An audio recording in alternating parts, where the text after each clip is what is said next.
Good morning, Pastor Chad here again, playing around with my videos and trying to make a little video devos for y'all. This morning, my devotions were in Exodus and looking at Moses, and I had a few thoughts about biblical leadership from Moses.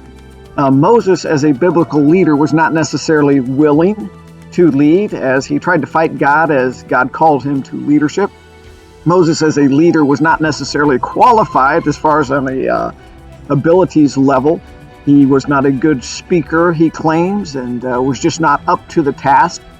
Moses as a leader didn't have very good followers. They were fickle, they fought him, they pushed against him, they rebelled against him, and they were not up for the fight and the challenge that Moses was going to take them through.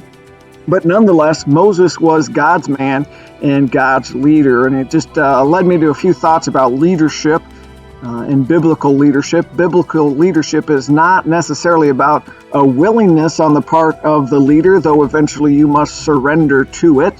Leadership is about a calling from God. Biblical leadership is not necessarily about the ability of the leader.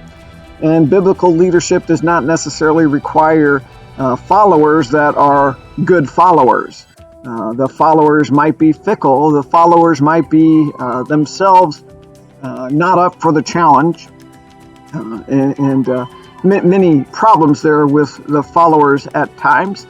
But biblical leadership is about a calling from God and a surrender to that calling.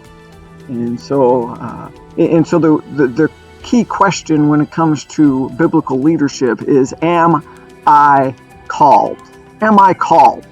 And that is the question that all leaders need to be asking themselves as they consider leadership and what God would have them do. I hope that's been an encouragement to you. It was an encouragement to me.